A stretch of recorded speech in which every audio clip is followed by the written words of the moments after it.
não parar, não precipitar e não retroceder. Então dizer para esse cara, sabe quando nós vamos parar? Nunca. Nunca na sua porca vida. Né?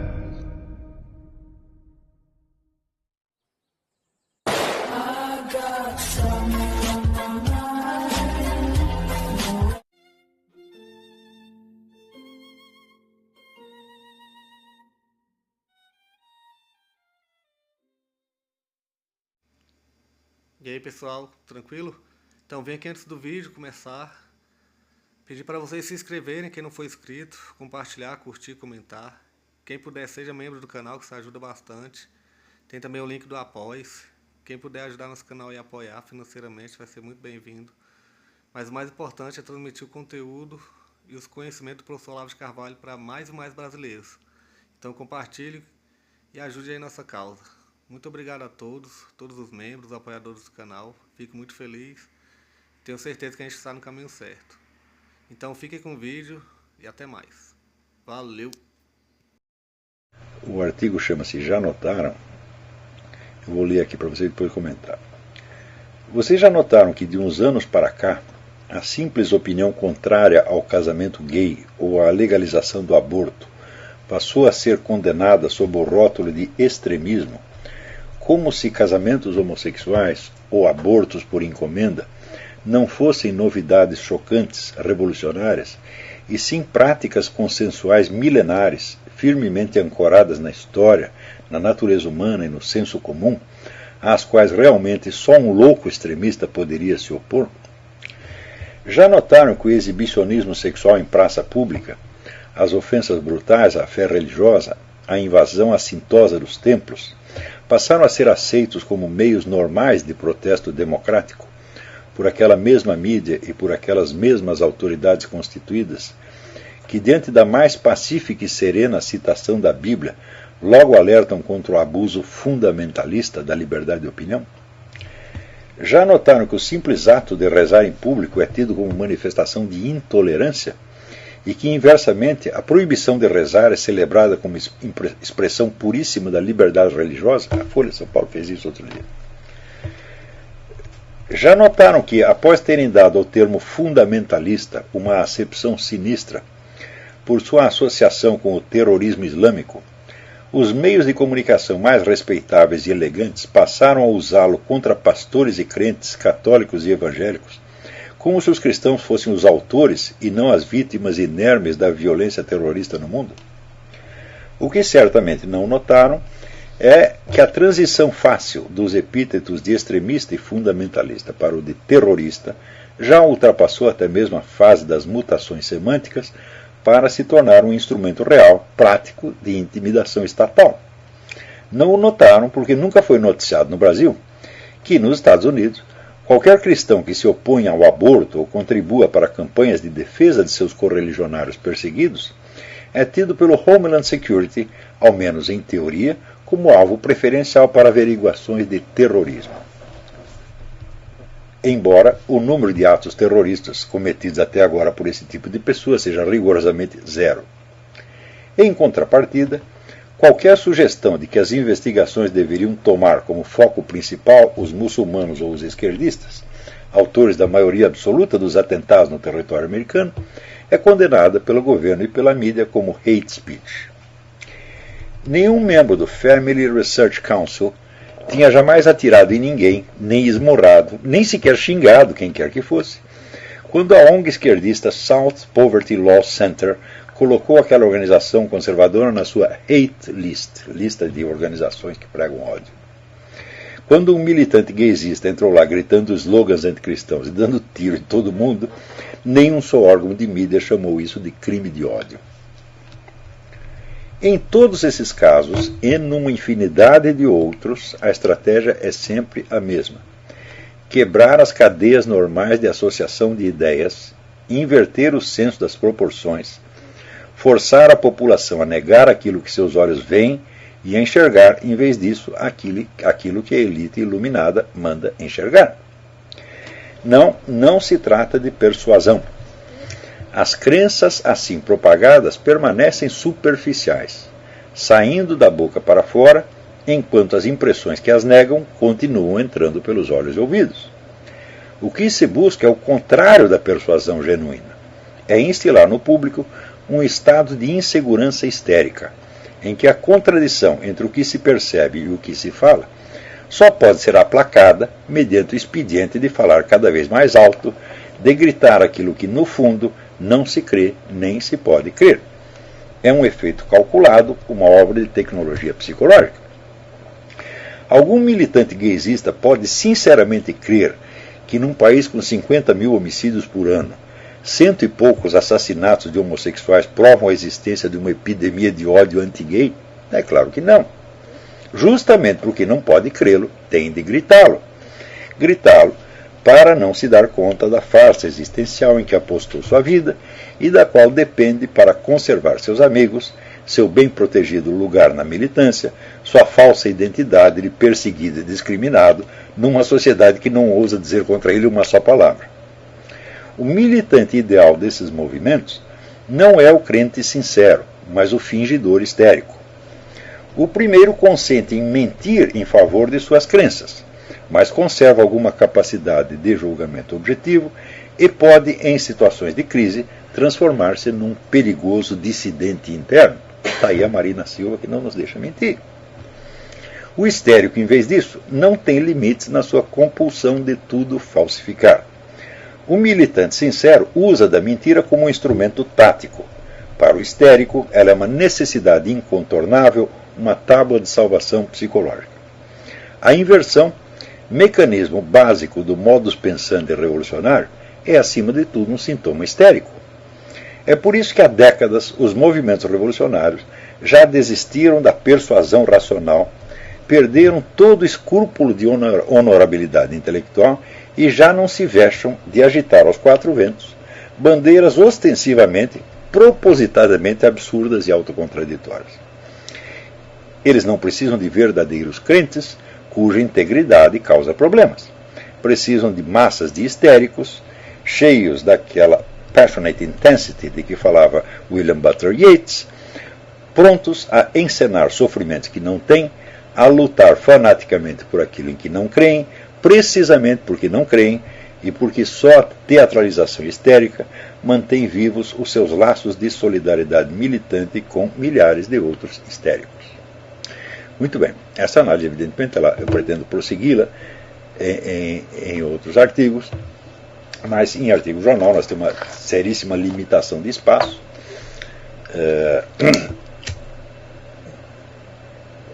E não é possível sequer assegurar a continuidade dos artigos, porque quem decide a ordem em que eles saem é o jornal e não eu. Quer dizer, eu mando 3 ou 4 artigos e eles publicam quando quiser, né?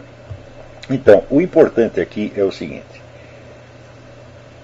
esta coisa de você quebrar as associações de ideias, de você forçar as pessoas a dizerem não o que elas estão vendo, mas o que a elite mandou dizer, isto é uniforme em todas as campanhas promovidas para grandes mudanças sociais desde a década de 60. Essas campanhas são sempre uniformes, são sempre globais, elas aparecem simultaneamente em 20 ou 30 países, o que significa que existe, vamos dizer, um financiamento global por trás de tudo, e existe, claro, um planejamento global, vamos dizer, a receita vem pronta, ou feita pela ONU ou por alguma outra entidade globalista qualquer, distribuída para milhares de onguinhas e de meios de comunicação para pseudo-intelectuais no mundo inteiro, e o pessoal obedece imediatamente. Então, isto quer dizer o seguinte: o conteúdo específico dessas campanhas não tem a mais mínima importância.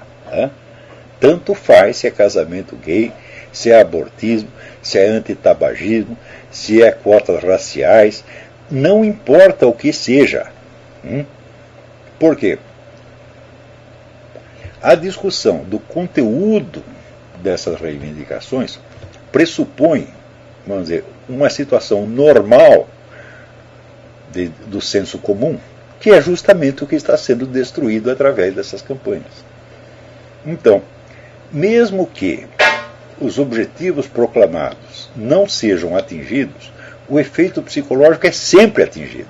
Porque mesmo as pessoas, mas é que são contra esses objetivos, elas começam a raciocinar assim também. Porque é só o que tem. Ou seja, a condição para uma discussão séria e objetiva da coisa já é negada na base, na própria formulação inicial, tá certo, da proposta. Ou seja, discutir a proposta, qualquer que seja ela, é sempre bobagem. É sempre perda de tempo, porque você vai apelar a padrões de racionalidade e a padrões de senso comum que já estão corroídos desde o início. A prova disso é o seguinte: recentemente, quando o senhor Vladimir Putin proibiu o casamento gay por 100 anos na Rússia, o pessoal evangélico, conservador, tudo, olha que coisa maravilhosa, os russos é que vão nos salvar, etc, etc, etc. Ou seja, o Vladimir Putin joga uma migalha para eles e eles se põem de joelhos perante o Vladimir Putin. Então, ninguém lembrou do seguinte: esse pessoal gay sempre foi abominado pelos comunistas. Eles sempre foram perseguidos. E ainda hoje são, em Cuba, por exemplo. Em Cuba, né, o sujeito sai dando por aí, pega a AIDS, ele é trancado. Ele sai, é expelido da sociedade e posto para morrer num lugar junto com outros aidéticos. Sempre o tratamento foi esse, ou seja, não há novidade alguma. O movimento gaysista na Rússia é zero, é uma coisa absolutamente insignificante. E o poder que o Estado tem sobre essa gente é avassalador, sempre foi. E não há novidade alguma em perseguir gays na Rússia. Quanto custou isso a Vladimir Putin? Nada. O que isso lhe rendeu? O apoio maciço da população. E o apoio da própria Igreja Ortodoxa Russa, que lá é inteirinha um órgão da KGB, sempre foi. Então, eu olho essa população conservadora, cristã, etc, etc, eu digo, o nível de compreensão deles, que eles têm da situação real, já baixou tanto quanto a dos militantes histéricos. Eles também não estão entendendo nada.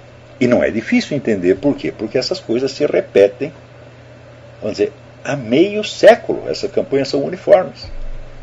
E elas visam mais a criar esta nova situação, vamos dizer, de um senso comum histérico, ou seja, a destruição do senso comum normal e a sua substituição por um senso comum histérico feito de fingimento. Tá certo? Este objetivo predomina sobre qualquer objetivo específico de qualquer campanha. Por quê? Porque isto é o que dá o poder para o grupo que comanda o processo. De maneira que, se eles fizerem durante 50 anos campanha pelo casamento gay, não conseguirem legalizar o casamento gay, não tem importância. E se legalizar o casamento gay? Eu digo, olha, na Holanda existe casamento gay legal há 30 anos.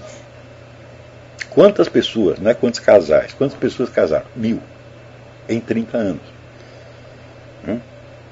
Quer dizer, vocês acreditam seriamente que algum líder gaysista quer casamento gay? Você acredita que o Luiz Motta, que precisou de 500 homens, ele quer casar com um deles e abdicar dos outros 499? Vocês vão ali na rua Via de Carvalho, em São Paulo, tem o Cine Gay ali, onde a fila dá a volta no quarteirão, só homem, homem, homem. Eles estão procurando casamento? Você já viu alguém procurar casamento, né, no clube de troca de casais? Procura casamento num puteiro?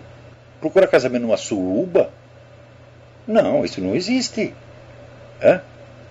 Ora, por exemplo, se você quer casamento, você vê, os escravos romanos, por exemplo, eram proibidos de casar. Como é que eles fizeram para obter o direito de casar? Eles fizeram uma passeata gay, né? Seria, vamos dizer, uma passeata hétero. Um monte de homem pelado, um monte de mulher pelada, e assim eles convenceram o governo romano a lhes dar o direito de casar. Foi assim. Seria possível uma coisa dessa? É só você olhar a passeata gay e você vê a reivindicação de casamento gay não é objetivo.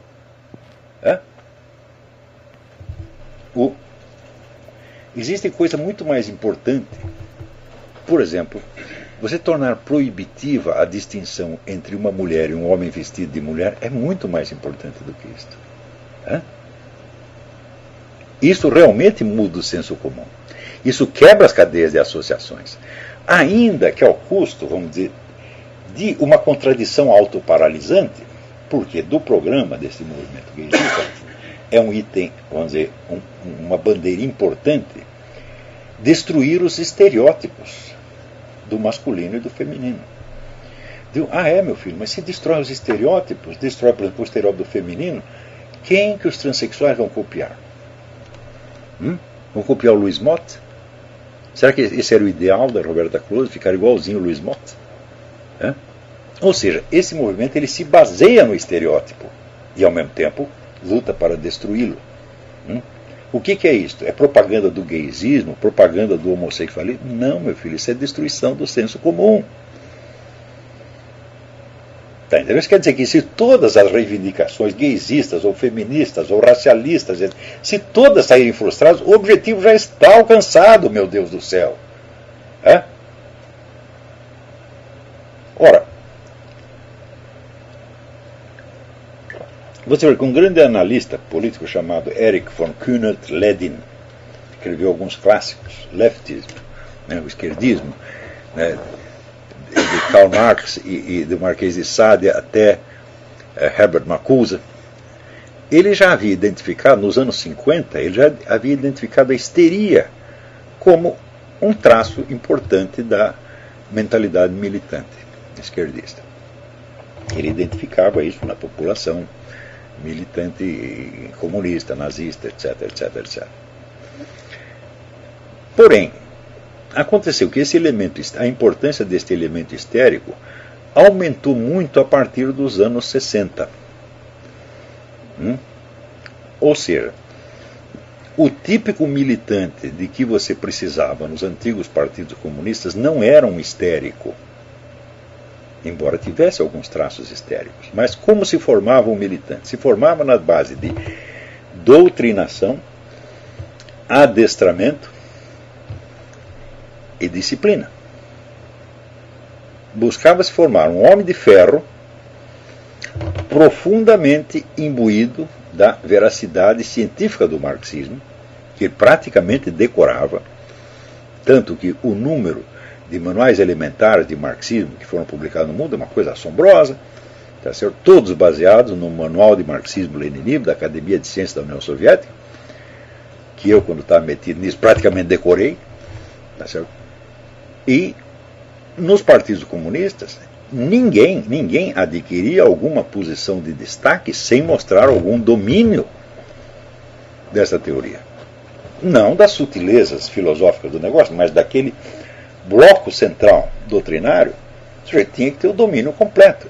Junto com este domínio, vinha o adestramento nas tarefas dificílimas e perigosas, tá certo? De você organizar uma greve, de você fazer uma panfletagem, tá certo? De você organizar um boicote a uma fábrica, etc. Tudo isso era imensamente perigoso e as pessoas tinham que ser adestradas nisso. E o terceiro pilar da coisa era a disciplina, a obediência total ao comando partidário. Isso era o militante antigo.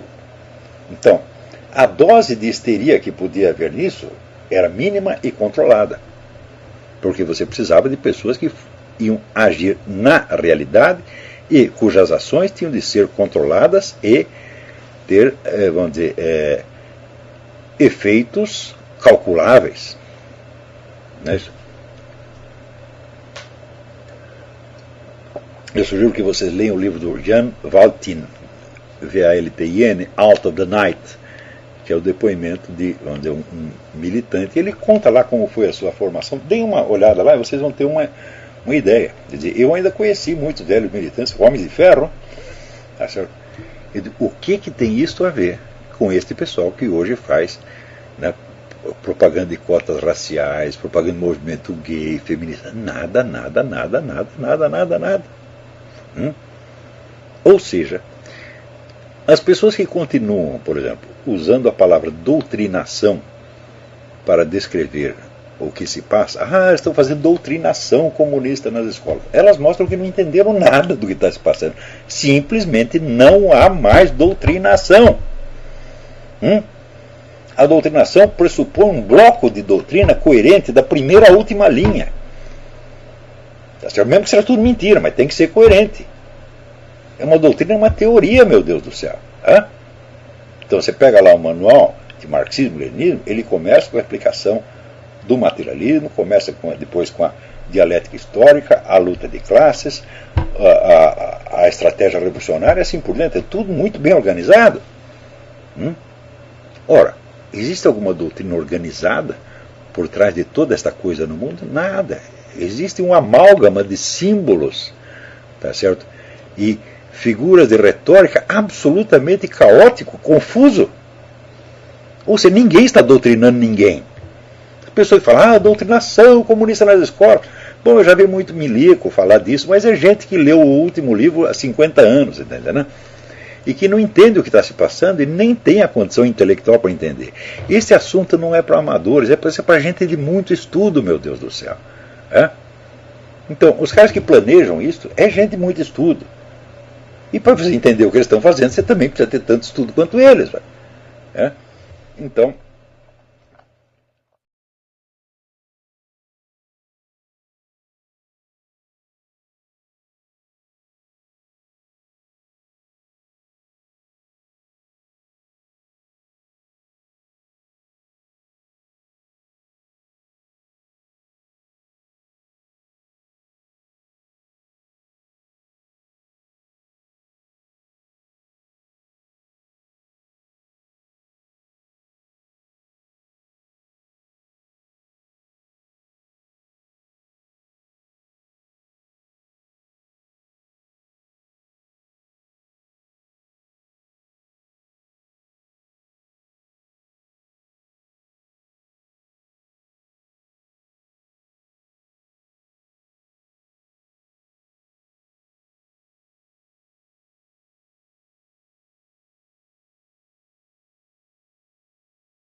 Chegamos a mais um final de uma aula, de um vídeo. Espero que tenham gostado.